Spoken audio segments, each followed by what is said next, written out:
Dans cette vidéo, le jeune homme ne se convertit pas à l'islam, mais j'ai jugé bon de poster la vidéo pour ce qui s'est passé à la fin, qui est assez triste et en même temps assez intéressant d'un point de vue sociologique.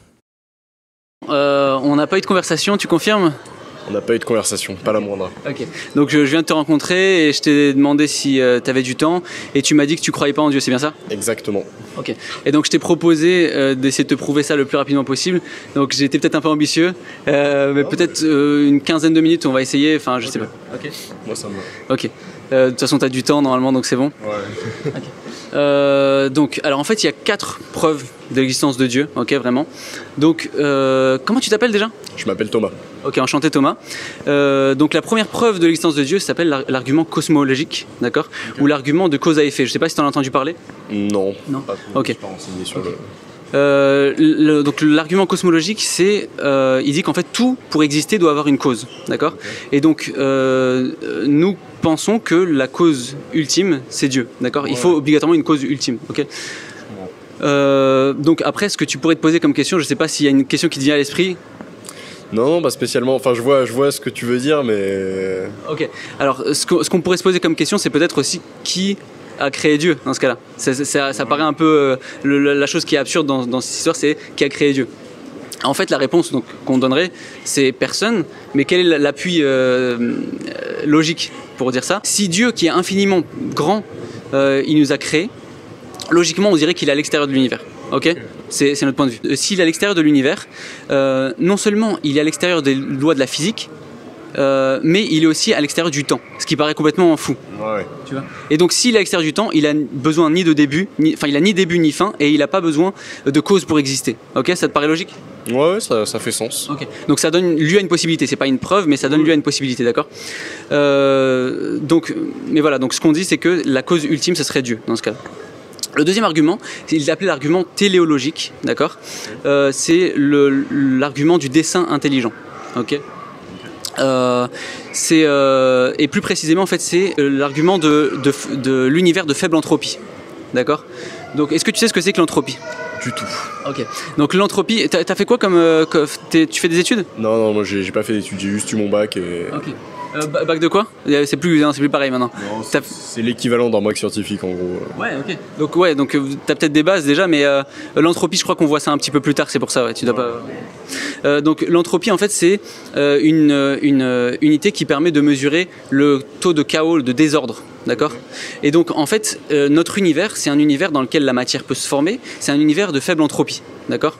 Et le professeur Roger Penrose, qui est un éminent professeur de mathématiques, qui a gagné le prix Nobel, d'accord, rien que ça, et il a calculé la probabilité que l'univers soit un univers de faible entropie, et il a dit qu'elle est de 1 sur 10 puissance 10 puissance 123. C'est un chiffre tellement petit, en fait, c'est même le chiffre le plus petit que tu aies entendu jusque-là, je pense. Et en fait, c'est pour t'expliquer, tu vois, 1 milliard, tu as 9 zéros derrière le 1, ok, et là, le nombre de zéros que tu vas avoir après la virgule, c'est pas 123 zéros, c'est en fait c'est encore plus que le nombre d'atomes qu'il y a dans l'univers, d'accord. Le nombre d'atomes qu'il y a dans l'univers, c'est 10 puissance 80, et le nombre de zéros dans ce chiffre, c'est 10 puissance 123, donc c'est énorme. C'est balèze. Voilà. Donc en fait, la probabilité que l'univers soit de faible entropie, elle est extrêmement faible, et pourtant l'univers est de faible entropie, tu vois. C'est un univers dans lequel la vie peut exister. Okay. Et donc c'est arrivé. Donc il y a 3 possibilités. C'est que soit l'univers devait être comme ça pour exister, d'accord, mais en fait c'est pas le cas, d'accord. L'univers peut être un univers de forte entropie, il n'y a pas besoin d'être un univers de faible entropie pour exister. L'univers pourrait aussi être un univers de forte entropie, donc. Deuxième possibilité, c'est une volonté de conception, c'est-à-dire que c'est quelqu'un qui a voulu que ça soit comme ça, et c'est ce que nous pensons. Troisième possibilité, c'est par chance que c'est arrivé. Et comme je t'ai dit, la probabilité que ça arrive par chance, c'est 1 sur 10 puissance 123, donc ça n'arrivera pas. Donc ça nous laisse qu'un choix, en fait, c'est une volonté de conception, logiquement, d'accord. Okay.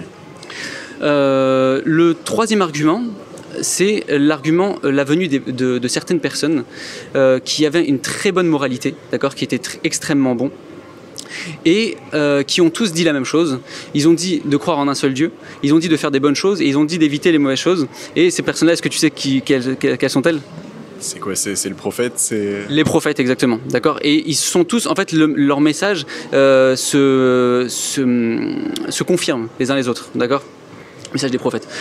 Et donc, ces personnes sont arrivés avec des miracles, d'accord. C'est les preuves qui montrent que ce sont des vrais prophètes de Dieu. Ok. Les miracles qu'ont fait les prophètes de l'époque, c'est des miracles pour les gens de l'époque, d'accord. Donc, évidemment, si je te parle maintenant de Moïse, est-ce que tu connais le miracle de Moïse? C'est celui qui sépare la mer en deux, ça? Exactement, donc il a séparé la mer en deux. Et si je te parle de ça, aujourd'hui, ça va pas te parler, tu vois. T'as pas vu la mer s'ouvrir en deux, ok. Mais bon, nous, on croit en ces miracles, mais comment dire? Les miracles, toi, qui vont t'intéresser, c'est les miracles du prophète qui a été envoyé pour l'humanité tout entière. Et c'est ce dont je vais te parler à la fin. C'est le quatrième argument, c'est l'argument le plus puissant, vraiment, d'accord. Donc, les deux premiers arguments, donc voilà, tu les as constatés, tu les as acceptés. Tu as l'argument de la venue des prophètes, donc c'est des gens extrêmement bons, qui sont arrivés avec des preuves, donc des miracles. Ouais. Et donc le prophète Jésus, que la paix sur lui, est-ce que tu sais quel était son miracle? Donc on a eu énormément de prophètes, hein. On les connaît pas tous, d'accord, mais pour citer les plus grands, donc on a Moïse, donc tu m'as dit la mer ouverte en deux, Jésus, que la paix sur lui, est-ce que tu sais quels étaient ses miracles? Franchement, du tout. Ok, donc en fait, si tu veux, Dieu envoyait des miracles adaptés à la société de l'époque, d'accord. Okay. Donc Moïse, que la paix soit sur lui, c'était une société où la magie avait une grande importance, d'accord. Les pharaons, ils avaient leurs propres magiciens, ok. Donc ils croyaient en la magie, c'était vraiment ce qui les impressionnait, d'accord. Donc Dieu leur envoie un prophète qui a des miracles qui semblent être de la magie, d'accord, qui ressemblent à de la magie.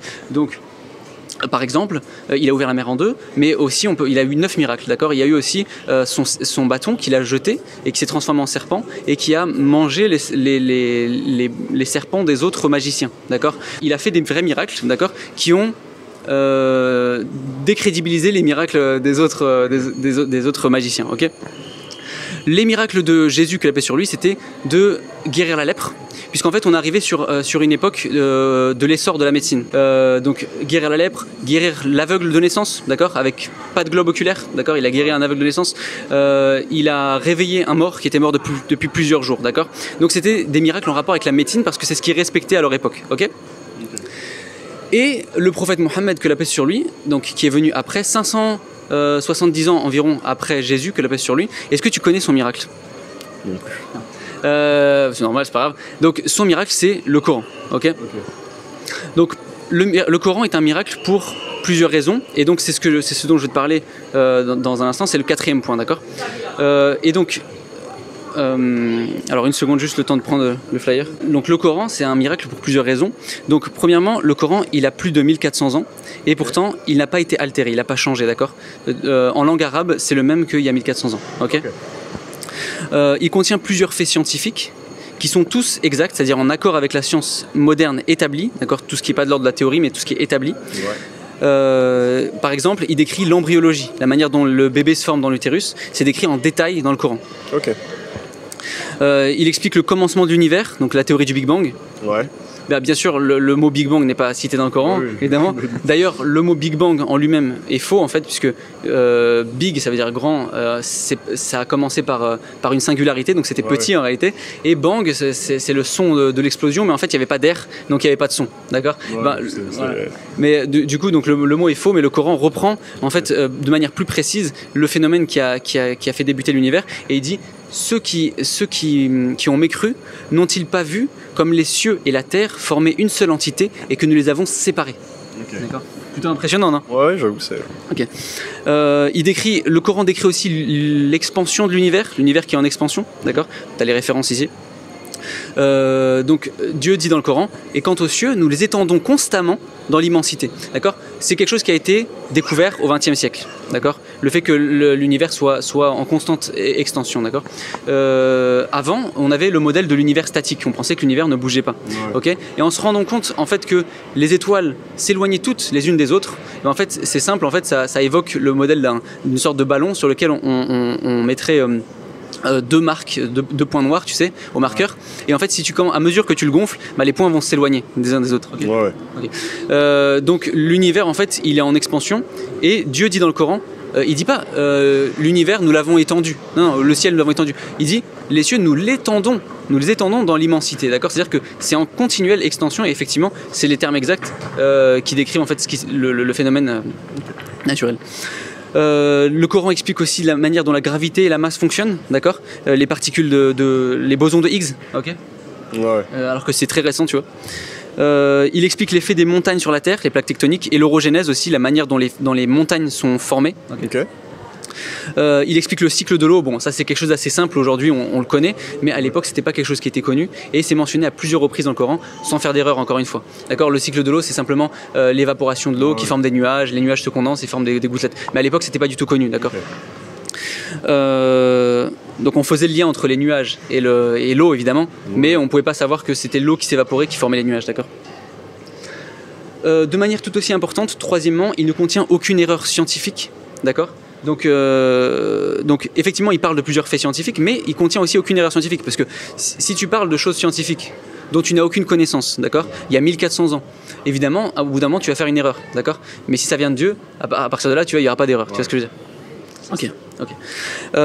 Il est facile à mémoriser entièrement, ok. Au moins 10 millions de personnes l'ont mémorisé par cœur, d'accord. Ah oui. Ouais. Donc Dieu dit dans le Coran qu'il a facilité sa mémorisation. Et effectivement, la plupart des musulmans, que la personne là qui doit connaître au moins un dixième du Coran facilement. En fait, c'est très facile à retenir. Il a été confié au prophète Mohammed, que la paix sur lui, qui ne savait ni lire ni écrire. D'accord, il ne savait pas lire et écrire, et pourtant le Coran est aussi impressionnant que ce qu'il est. Je te donne juste la parole, mais juste, non, voilà, juste pour. Ok. Ces mots ont l'effet d'améliorer la vie d'une personne pour toujours, d'accord. Donc les gens se sentent plus heureux, ils ont plus de satisfaction dans leur vie. Ok. Il ne contient aucune contradiction alors qu'il a été révélé sur une période de 23 ans. Ok. Ouais. Si aujourd'hui, si j'écrivais un livre par exemple et que j'y revenais dans un an, déjà mon style aurait changé, la manière dont j'écris aura changé, et peut-être la moitié des choses avec lesquelles j'étais d'accord il y a un an, je serais plus d'accord avec celle-ci. T'es d'accord avec moi, tu vois? Ok. Là, le style ne change pas, tu vois. Le style ne change pas en 23 ans. Bonjour. Alors, on a été coupé par la sécurité, donc on n'aura plus d'image. Ok, donc je sais plus où j'en étais. Donc on en était au 7e point. Okay. Et il ne contient aucune contradiction alors qu'il a été révélé sur une période de 23 ans, donc comme je t'avais dit. Ouais. Et donc je disais que si, imagine un livre qui a été révélé sur déjà 2-3 ans déjà, et ton style va changer au fur et à mesure des années. Ça évolue beaucoup. Voilà. Donc là 23 ans et pourtant le style est le même, d'accord. Le message est cohérent et ça dit toujours la même chose, d'accord. Okay. C'est un miracle linguistique. La manière dont la langue arabe est utilisée est puissante et inimitable. Le style, d'accord, qui a été utilisé, en fait, c'était même le miracle de l'époque. Okay. Parce qu'en fait, les Arabes, c'était des poètes, d'accord, et ils étaient c'était des bons parleurs, d'accord. Ils étaient très bons, ils avaient une bonne élocution, ils étaient très très forts dans ça, d'accord. Et donc, quand le Coran est arrivé, de la part d'un homme qui savait ni lire ni écrire, c'est ça en fait qui a constitué une preuve. Et à tel point que, en fait, ils se sont posé la question. Est-ce que c'est un sorcier? Est-ce que c'est un menteur? Est-ce que c'est un... En fait, ils essayaient de lui affubler des sobriquets comme ça pour essayer de le décrédibiliser, d'accord. Il fallait rationaliser aussi, je pense. Exactement, et surtout que c'était, en fait, pour l'époque, à la Mecque, il y avait un business à se faire sur les statues, d'accord. Il y avait du commerce qui était fait parce que les gens venaient pour adorer les statues qui étaient à la Mecque. Okay. Donc ils avaient peur de perdre ce business et de perdre cet ascendant qu'ils avaient sur les autres tribus arabes, d'accord, qui venaient pour adorer les statues qui étaient à la Mecque, d'accord. Et comme le Coran en fait et le message du prophète Mohammed, que la paix sur lui, était d'adorer qu'un seul Dieu, d'accord, unique comme les autres prophètes avant, et ben pour eux c'était impensable, d'accord. Ils allaient perdre une part de leur privilège, ok. Ouais. Et donc aujourd'hui, pour nous, comme on est dans une époque de science et que Dieu est en dehors de cet espace-temps et qu'il a tout prévu, en fait, on pense que Dieu sait tout à l'avance, mais qu'il a aussi tout planifié à l'avance, d'accord. Donc ça veut dire que Dieu savait qu'on allait vivre une époque technologique, comme on la vit aujourd'hui, une époque scientifique, ok. Et donc c'est pour ça que le Coran contient des miracles scientifiques, d'accord, pour que ça nous parle en fait. Ok. Neuvièmement, il contient un challenge de Dieu. Personne ne pourra jamais produire ne serait-ce qu'un seul chapitre, on appelle ça surah, comme le Coran. C'est ce que Dieu dit dans le Coran. Donc, dans le Coran, dans un verset du Coran, Dieu dit « Personne ne pourra jamais produire un livre comme le mien ». D'accord ? Et dans un autre verset, il dit « Personne ne pourra produire même un chapitre comme le mien ». Et le plus petit chapitre du Coran fait 3 lignes. D'accord ? Donc c'est quand même voilà. Donc imagine quelqu'un aujourd'hui qui écrit un livre et qui dit mon livre est tellement incroyable que personne ne pourra jamais écrire 3 lignes comme le. C'est plutôt arrogant, d'accord ? Ouais, c'est un peu ambitieux quoi. Voilà, c'est un peu ambitieux. Mais si c'est Dieu, ça va. Ouais, je comprends. Ok. Et pourtant, eh ben, le challenge tient toujours, puisque personne, effectivement, et Dieu dit en fait, si vous avez des doutes à propos du livre que nous avons révélé à notre serviteur, Dieu parle de lui à la première personne du pluriel, il dit nous, par respect, parce que donc il dit si vous avez des doutes à propos de ce que nous avons révélé à notre serviteur, alors produisez un livre comme celui-ci, d'accord, et appelez en dehors de Dieu qui vous voulez, d'accord ? C'est-à-dire que vous mettez tous ensemble, toute la Terre ensemble, vous travaillez avec vous n'arriverez pas à faire un livre comme ça, qui parle de choses dans 1400 ans, des faits scientifiques dont on n'a aucune connaissance, par exemple une planète lointaine qui serait habitée ou habitable, tu vois, une exoplanète, la matière noire, tu vois, on n'a encore rien découvert sur ça, tu vois. Ouais. Parler de ce genre de choses-là, sans faire d'erreur, d'accord ? Parce que ça serait impossible, tu vois.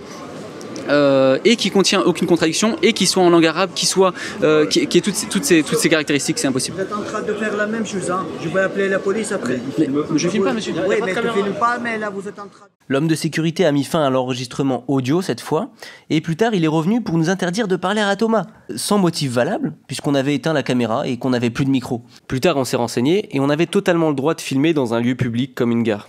Hors caméra, on a continué à parler avec Thomas, qui a été super sympathique et que je remercie.